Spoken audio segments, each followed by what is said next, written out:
저는 작년에 너무나 기가 막힌 일을 겪었던 사람이에요.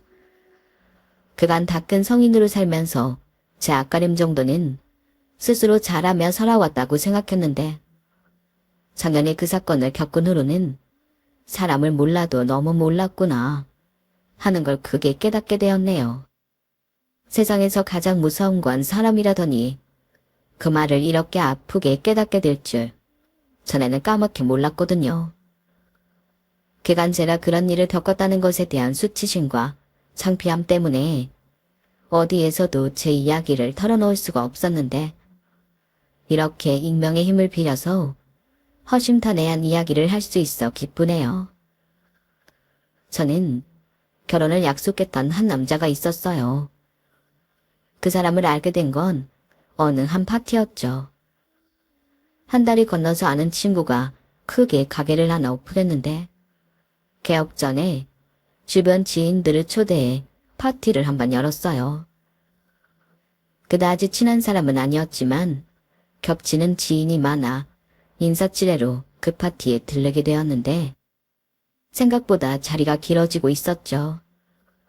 친구의 친구가 오픈한 가게는 캐주얼하게 한잔하기 좋은 펍이었는데 대부분 오랜만에 보낸 사람들끼리 인사하는 분위기라 술을 많이 마시는 분위기가 아니었어요. 그런데도 불구하고 몇몇 경우 없는 사람들이 술에 취해 분위기를 흐리기 시작하더군요. 저는 그걸 보고 이만 자리를 떠야겠다고 생각했는데 계속 이 사람 저 사람과 애매하게 대화가 이어져서 타이밍을 잡기가 어려웠어요. 그런데 거기서 그 남자가 제게 먼저 다가온 것이었죠. 여기 너무 어수선하죠? 네? 아, 좀 그러네요. 좋은 날 좋은 자리에 꼭 저렇게 분위기 흐리는 사람들이 있더라고요. 교양 없이. 뭐 사람들 많이 모이는 곳은 어쩔 수가 없나 봐요.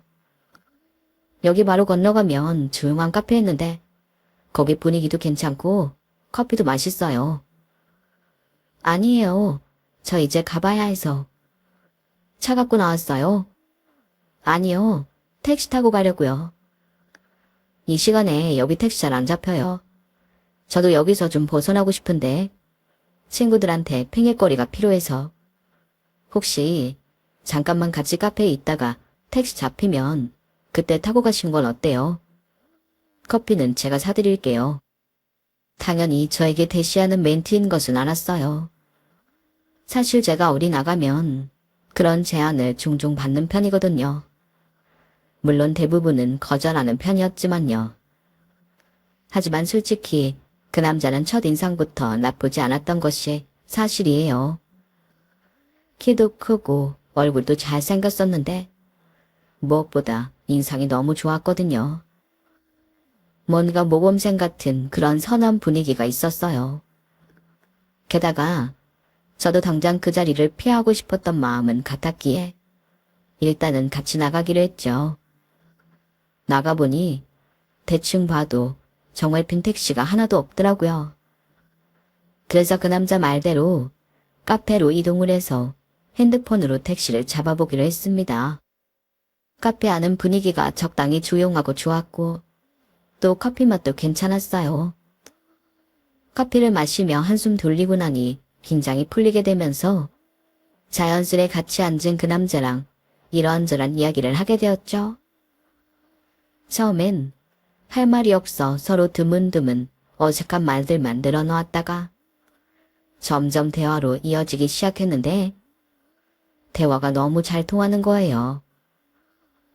아, 음악 하시는 분이구나. 아까 잠깐 보니까 땡땡 대학 그분들이 많으시던데 다 동문이신 거예요? 아니요. 저는 4살 때부터 계속 미국에 있다가 얼마 전에 한국에 들어왔어요. 저희 조부모님이 4년 전에 돌아가셨는데 아빠가 그 집이랑 여러 가지 뒷정리를 하셔야 했거든요. 오빠들은 미국에 계속 있지만 저는 한국에서 일하는 것도 괜찮아서 부모님 따라서 들어온 거예요. 그래도 꽤 있었네요. 한국에서 생활은 할만하셨나 봐요. 부모님이 저한테 한국에서 좀 지내보자고 하셨거든요. 아빠가 어차피 예전부터 한국과 미국을 오가시면서 일을 하셨기 때문에 어디서 지내든 상관없기도 하고요. 오빠들은 한국에서 오래 살아봤지만 전 아니니까 한번 몇 년 살면서 경험해보자 싶었어요. 정신 차리고 보니까 4년이나 지나버린 거죠. 저는 미국에 예전에 딱 한 번 여행 간 적이 있었는데 너무 좋은 추억으로 남아있거든요. 미국 어디에 사셨어요? 여행은 어디로 가셨는데요? 에이, 제가 먼저 물어봤잖아요. 서로 편해지니 농담도 조금씩 하기 시작했고 저희는 택시가 안 잡히는 게 하나도 신경이 안 쓰일 만큼 재미있게 수다를 떨었어요. 마침내 택시가 잡힌 때는 무려 2시간 반이나 지났을 때였고 아니나 다를까 그 남자는 제게 번호를 얻어갔죠.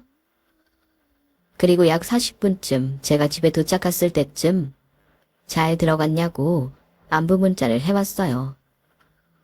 저는 잘 들어왔다고 답장했고요. 당연히 그 다음날 그 남자에게서 연락이 올 줄 알았습니다. 하지만 거의 그 한 주가 끝나갈 때까지 연락이 오질 않더군요.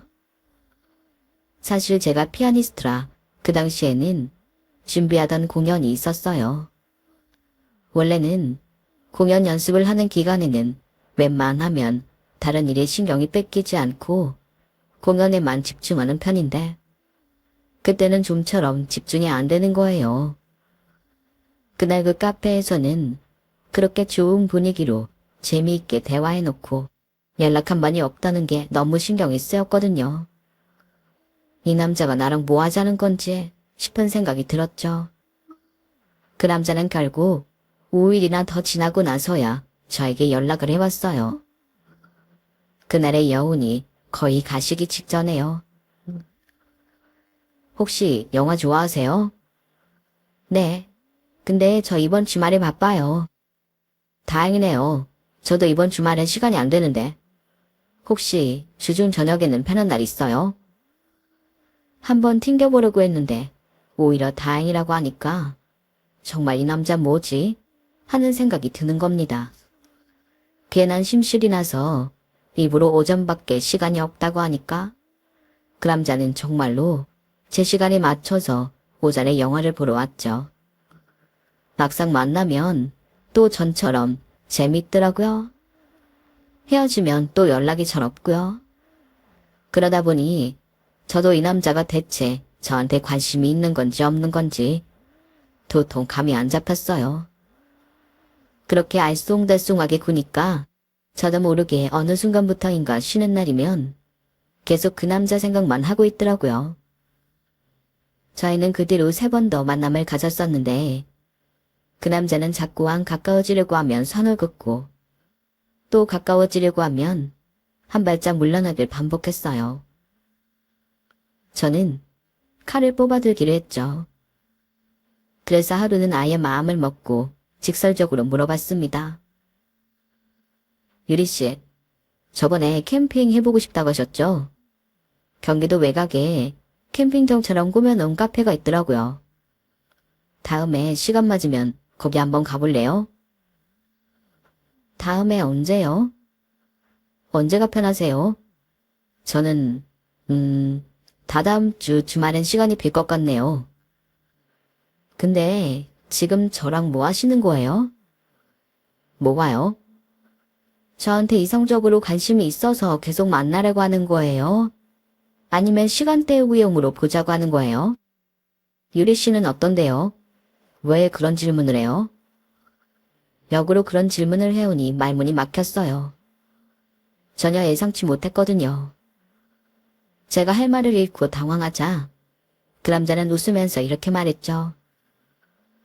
저는 유리 씨한테 이성적으로 관심 있는 거 맞아요. 아니면 제가 뭐하러 바쁜 시간 쪼개가지고 매번 데리러 오고 바래다 주면서 데이트를 하겠어요. 근데 아직 유리 씨는 절 이성적으로 보지 않는 것 같아서 저도 쉽사리 제 마음을 털어놓지 못한 거예요. 섣불리 대시하는 것보단 천천히 서로 알아가는 시간을 가지는 게 좋겠다 싶어서요. 얘기를 들어보니 그 남자 입장도 이해가 가긴 했어요. 저는 그간 절 가지고 장난치는 줄 알았다며 솔직한 마음을 털어놓았고, 그렇게 저희는 그날 서로에 대한 마음을 허심탄회하게 털어놓으며 깊은 대화를 가졌죠. 그리고 그렇게 저희는 그날부터 연인 사이로 발전하게 되었답니다. 그 남자는 제가 그전에 사귀었던 남자들이랑은 확실히 뭔가 달랐어요.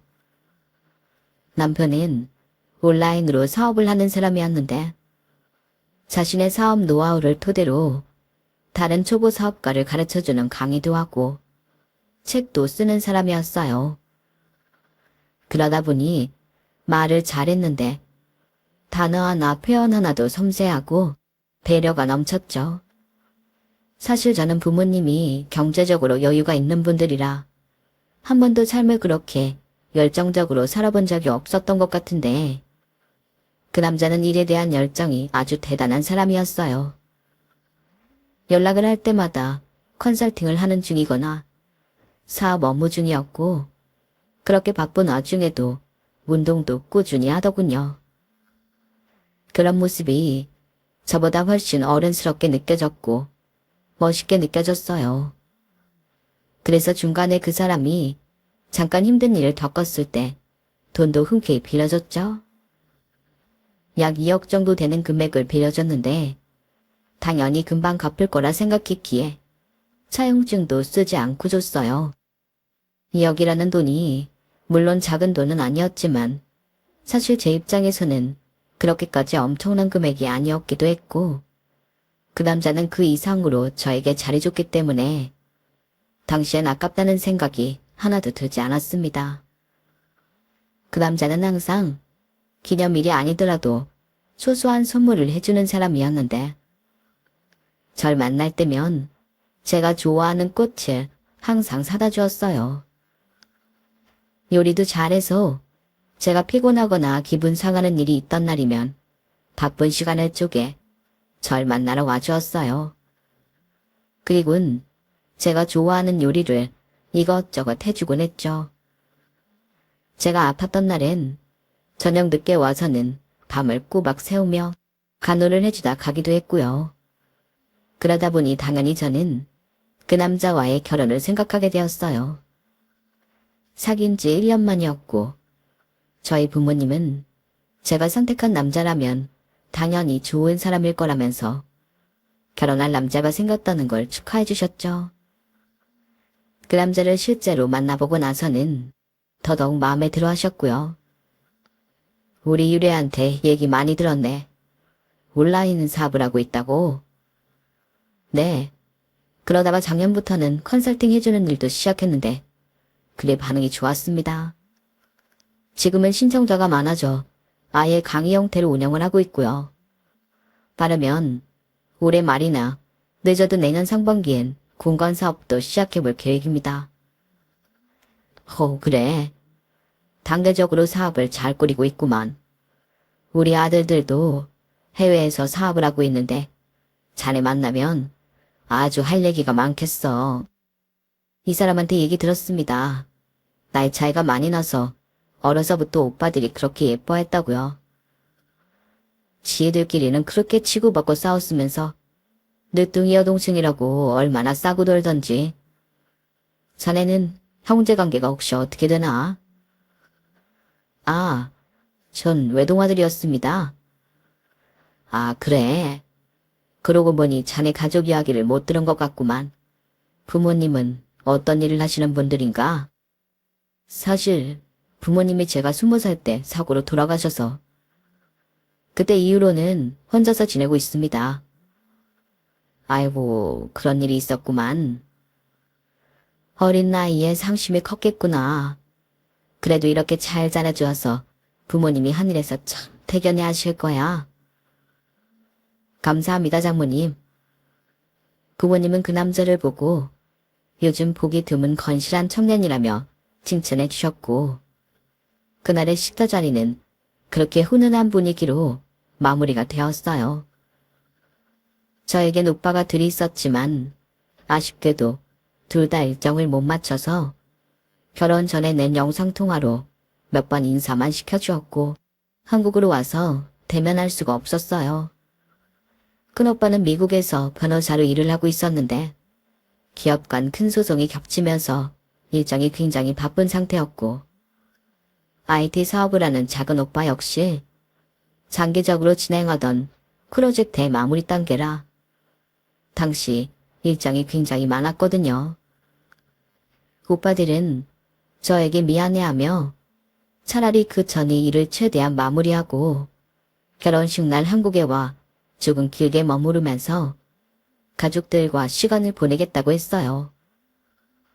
그러면 둘 다 저희가 신혼여행을 다녀와도 1, 2주는 함께 지낼 수 있을 거라고 해서 겨우 아쉬운 마음을 달랠 수가 있었죠. 저희는 몇 개월 동안 아주 순조롭게 결혼 준비를 해나갔답니다. 보통 다른 커플들은 결혼 준비 과정에서 한두 번은 크게 싸운다고 하던데 저희는 그런 일도 없이 모든 과정이 행복하기만 했습니다.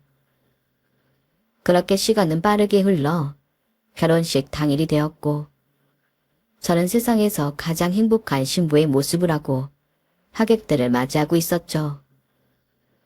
오랜만에 만나는 반가운 얼굴들을 보고 계속해서 사진을 찍고 하느라 정신이 없었어요. 제 친구나 동료들뿐만 아니라 부모님의 지인들까지 오시니 사실 모르는 얼굴도 많긴 했죠. 저희 가족이 해외살이를 좀 오래 했어서 한국에 계신 친인척들이나 부모님 지인들은 제가 기억을 못하거나 잘 모르는 경우가 많았거든요. 하지만 저는 그런 분들도 최대한 어색한 티를 내지 않고 열심히 인사를 했는데요. 잠깐 찾아오시는 분들이 뜸해졌을 때 신부 대기실 안에 어떤 여자가 덩그러니 서 있는 걸 발견했어요. 좀 전에 엄마 쪽 교회 지인들이 한 무리 왔다 가셨기 때문에 저는 그 사람들 중 하나인 줄 알았죠. 이제 식장으로 들어가시면 되세요. 아까 다른 분들 식장으로 들어간 것 같은데. 저 모르세요? 제가 엄마 따라 교회를 자주 나갔어야 했는데 그럴줄 못했네요. 그쪽한테는 악감정 없어요. 네? 제 상황도 있으니까 이해를 좀 해주셨으면 좋겠네요. 그 여자는 알 수 없는 말만 늘어놓다가 후다닥 자리를 피하더군요.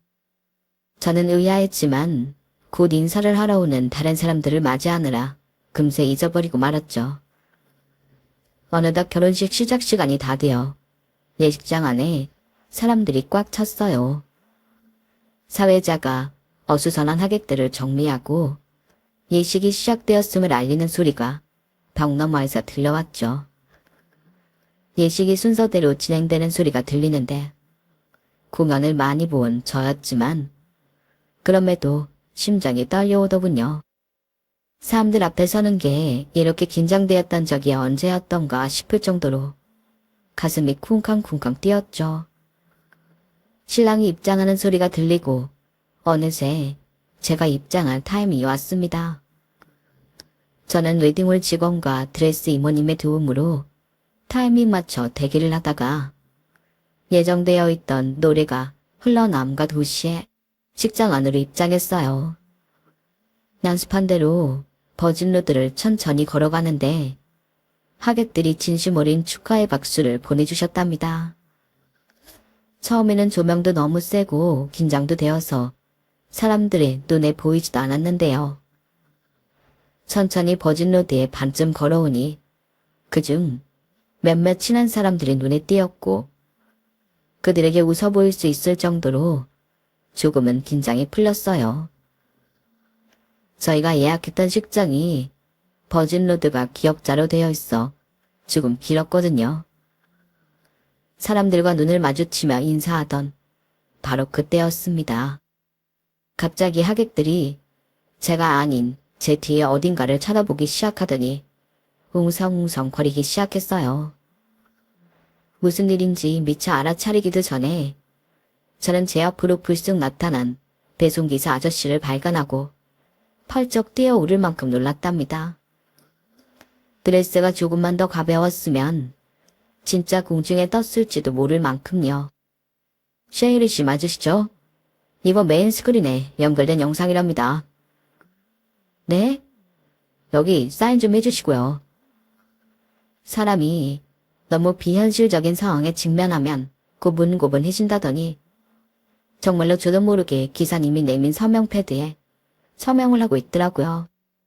기사님은 자꾸 낡은 핸드폰을 제게 넘겨주고 가셨는데 그 핸드폰에는 영상이 하나 재생되고 있었어요.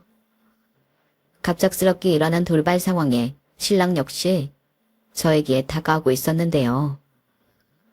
그런데 그 순간 일기장 메인 스크린에 제가 받은 핸드폰에서 재생되고 있던 영상이 띄워졌어요.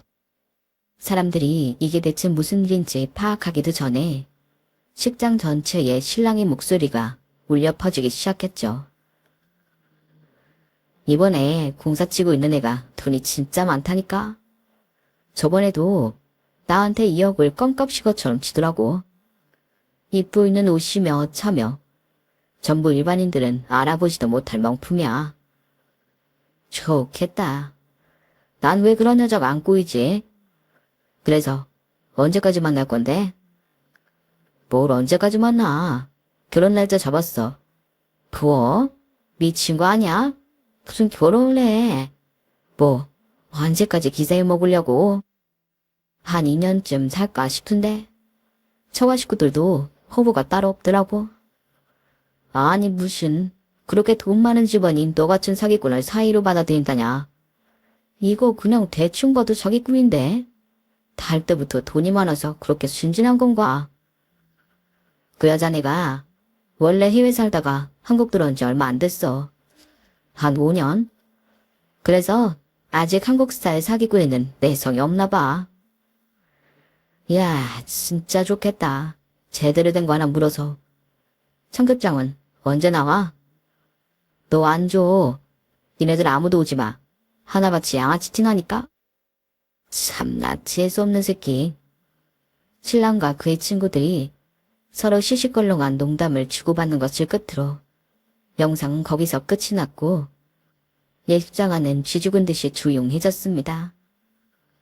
저는 멍한 표정으로 신랑을 쳐다보았고 신랑은 하얗게 질린 얼굴로 절 보았죠. 하객들은 그런 저희를 보며 웅성거리기 시작했고요. 시간이 멈춰버린 것 같던 그때 신부 측 하객 중 누군가가 테이블 위에 있던 식전 떡상자를 신랑을 향해 던졌습니다. 에라이 썩어 빠진 놈아. 저희 친척 어르신 중 한 분이었던 것 같아요.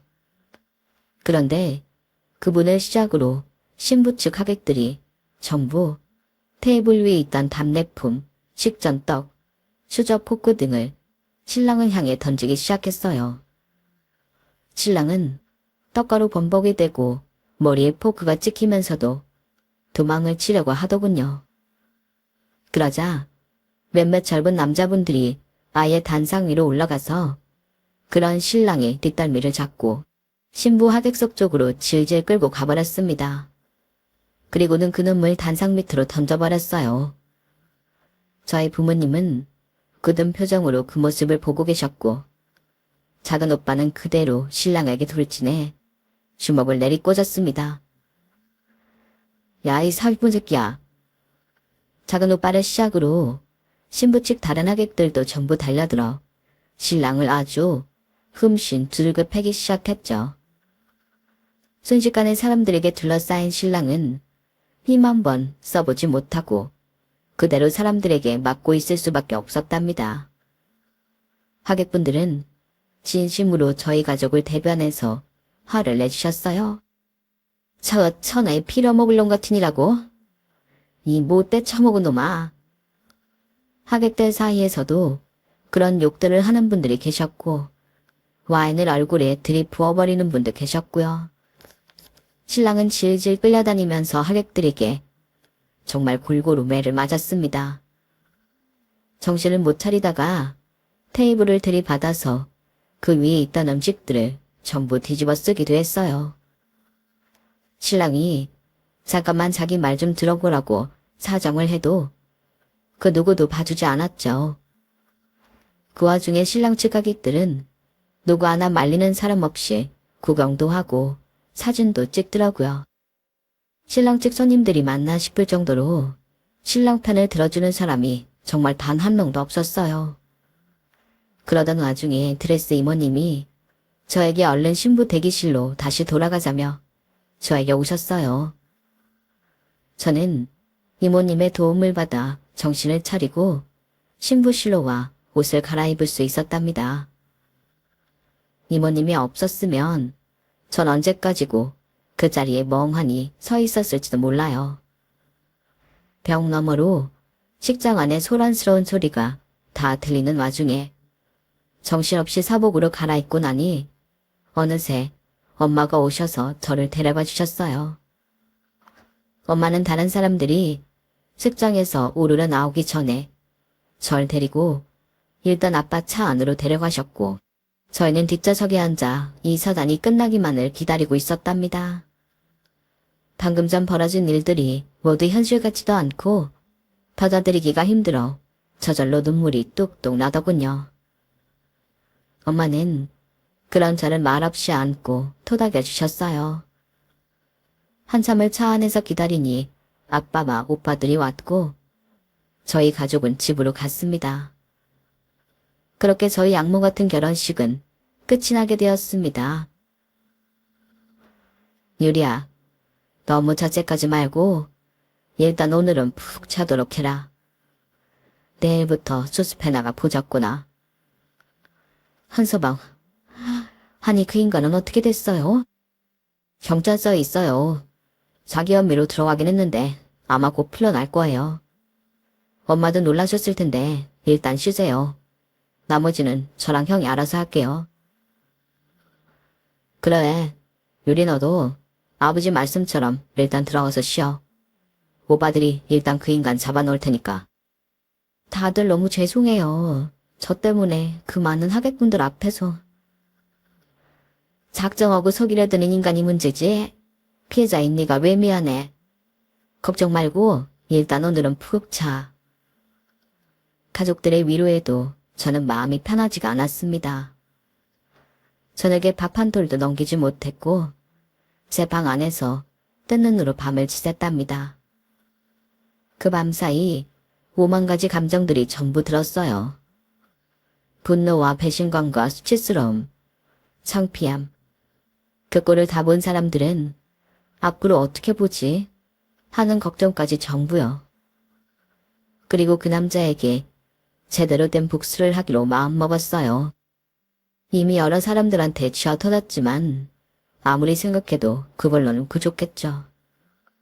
그래서 다음날 저는 바로 오빠들에게 제가 직접 그 인간을 혼내주고 싶다고 이야기를 했습니다.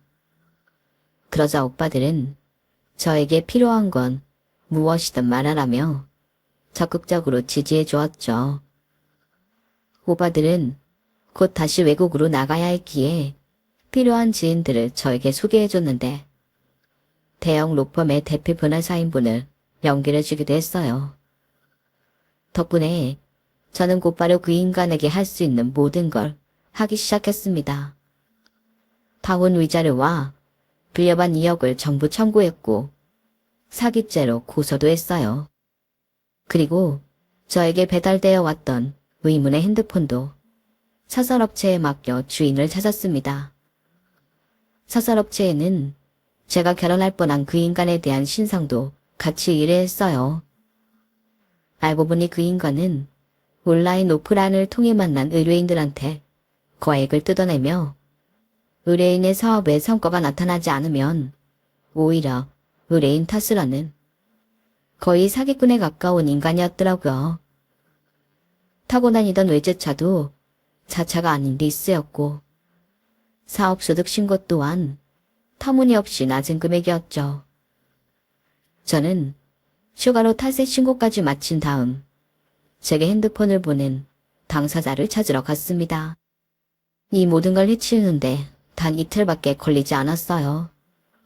그리고 사설 업체를 통해 그 여자에 대해 생각보다 많은 것을 알게 되기도 했죠. 그 여자는 대기업 고객센터에서 전화 상담을 하는 사람이었더군요. 저는 그 여자의 회사 앞으로 찾아가 마침 퇴근 중이던 그 여자를 잡아냈어요. 그 여자는 절 보더니 소스라치게 놀랐죠. 얘기 좀 하시죠. 여긴 어떻게 알고 왔어요? 이 핸드폰 예전 사용자가 당신이던데요. 데이터 복구해보니까 당신 사진도 엄청 많았어요. 그 인간이랑 찍은 사진도 많았고. 저는 잘못한 거 없어요. 근데 왜 겁을 먹어요? 처음엔 놀라서 경계하던 그 여자는 제가 본격적으로 나오지 않자 긴장을 살짝 풀고 절 따라왔어요. 저희는 근처 커피숍에 들어가 이야기를 시작했습니다. 그 여자의 스토리는 그닥 길지 않았어요. 반전도 없었고요. 걔랑 저는 10년을 만났던 사이예요. 고등학생 졸업하자마자 사귀다가 걔가 군대 가면서 헤어졌다가 또 사귀다 걔가 바람 펴서 헤어지고 몇 번을 반복했는지 모르겠네요. 한 6번째로 헤어졌을 때였나? 그때는 한 7개월 정도 헤어졌던 것 같아요. 제일 긴 시간이었죠. 그 사이 저는 지금 직장에 정착을 했고 지금 살고 있는 전세집도 마련했어요. 그러고 나니 그 새끼는 또 어떻게 알았는지 새 집으로 기어들어왔고요. 그때부터 둘이 같이 살게 되었죠. 동거를 했다는 말에 저는 기가 차서 헛웃음이 나왔어요. 사진 몇 장으로 두 사람이 연인이었다는 사실은 알 수 있었지만 그런 자세한 부분까지 알 수는 없었거든요. 동거를 거의 5년을 했는데 그 인간은 생활비 한 푼을 안 보태고 빌부터 살면서 집 필요할 때마다 돈까지 뜯어왔어요. 사실 우리가 20대 초반이었을 때는 제가 도움을 받았던 적이 많아서 처음엔 당연하게 생각하고 돈을 줬었죠. 그런데 20대 초반 애들이 쓰는 돈이랑 지금 우리 나이에 쓰는 돈은 금액 단위가 다르잖아요. 몇십 몇백이 되는 돈을 그냥 언젠간 갚겠다는 말로 뜯어가니까 마지막엔 한 2천만 원 받아갔던 것 같아요. 난 당신처럼 부자도 아니고 어디서 대출을 받을 만한 스펙도 아니라 뼈 빠지게 일만 하고 있었죠. 그런데 그 인간은 그 사이에 아주 제대로 바람이 나더군요. 당신도요. 그 여자는 직감적으로 이번엔 다르다는 걸 느낄 수가 있었대요. 그 전에도 바람을 핀 적이 몇 번 더 있었지만 저랑 사귈 때는 그렇게 가벼운 느낌이 아니었다고요. 그래서 주말마다 그 인간 뒤를 밟기 시작했다고 합니다. 그리고 절 본 거죠. 웨딩홀 예약을 마치고 그 남자랑 함께 팔짱 끼고 나오는 저를요. 그 모습을 보고 엄청난 충격을 받은 거예요. 자기 몰래 딴 여자를 만나는 수준이 아니라 몰래 결혼을 준비하고 있었던 거니까요.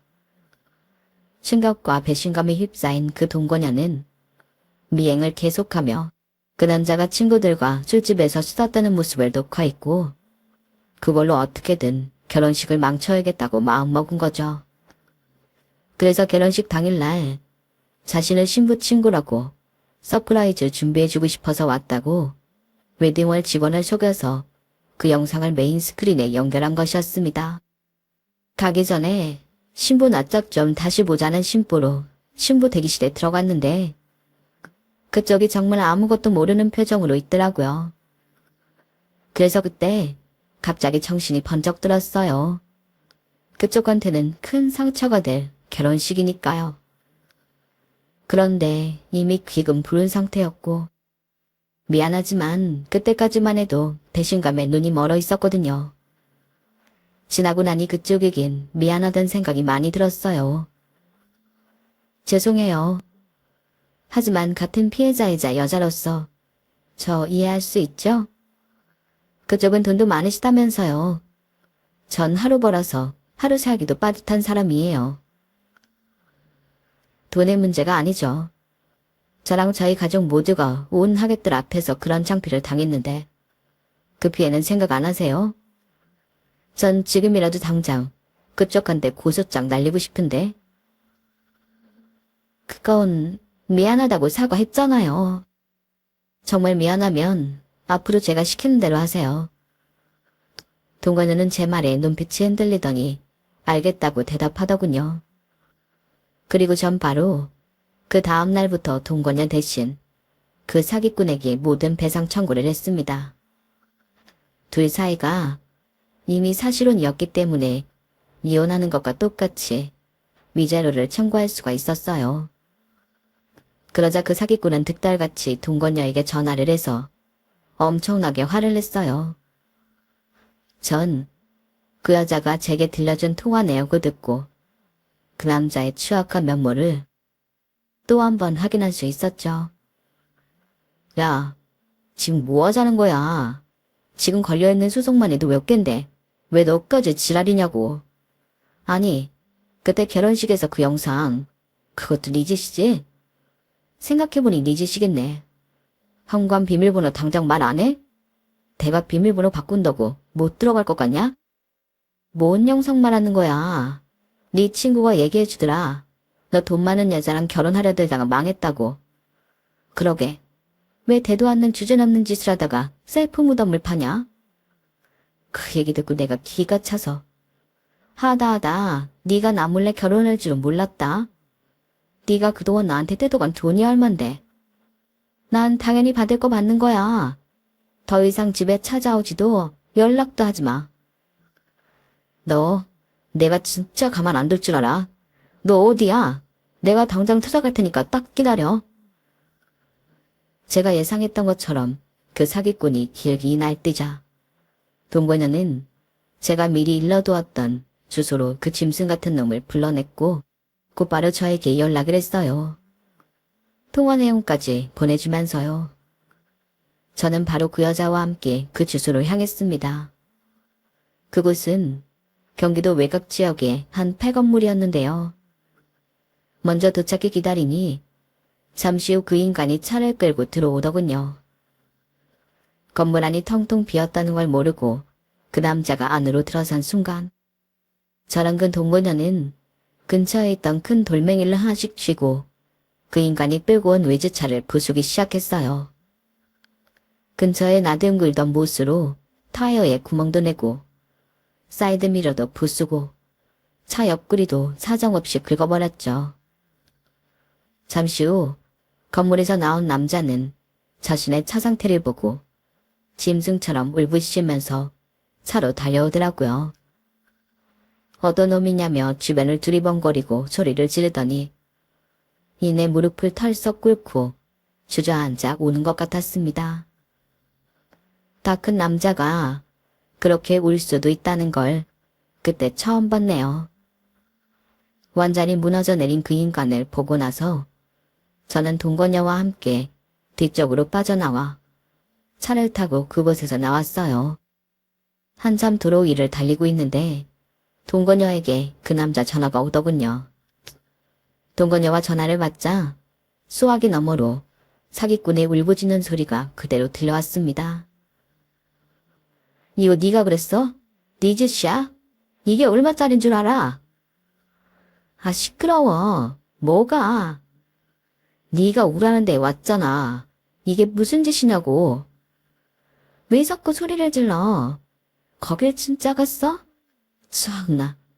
그냥 나도 너 한번 속여보고 싶어서 아무 주소나 보내준 걸 진짜로 가다니. 이게 어디서 누구한테 사기를 쳐. 네가 여기 왔다 갔잖아. 내 차 이거 어떡할 거냐고? 증거 있어? 어디서 뭔 짓을 당했는지 모르겠는데 네가 그동안 얼마나 죄를 많이 짓고 살았으면 나 말고도 너한테 해코지하는 사람 있겠냐? 애먼 사람 잡지 말고 소송이나 준비 잘해. 법정에서 보자. 동거녀는 알아서 잘 둘러대며 전화를 끊어버렸죠. 저는 대충 아무 지하철역에 동거녀를 내려주고 집으로 왔습니다. 차에서 내리기 전에 동거녀가 자꾸 그 사기꾼이 전화하고 욕을 한다며 그건 어떻게 하냐고 물어보더군요. 알아서 하세요. 그것까지 제가 해줘야 돼요? 제 말에 그 여자는 꿀먹은 벙어리처럼 아무 말도 못했어요. 사실 제 입장에서는 그 여자도 싫은 건 똑같았거든요. 어차피 제가 사설 업체를 통해 미리 알아봤었는데 그 건물 근처에 있는 CCTV도 없어서 그 사기꾼은 증거를 찾기도 어려울 거라고 하더군요. 사실 증거가 있던 없던 그 인간이 제대로 된 대처를 할 수 있을 리는 없었죠. 엄청나게 화가 난 저희 아빠와 큰 오빠가 그렇게 되도록 내버려 뒀을 리가 없을 테니까요. 실제로 그날 이후 그 사기꾼은 속절없이 일방적으로 당하기만 했답니다. 저한테 억대의 위자료를 물어줘야 했으면 물론이고 동거녀에게까지 수천만 원의 위자료를 물어야만 했거든요. 자신이 사기를 치고 다니던 피해자들에게도 집단 고소를 당했고 여러 사람에게 동시에 사기 혐의로 기소를 당하자 실형이 확정된 것은 당연한 일이었습니다. 꼼짝없이 감방에 들어가게 된 것이죠.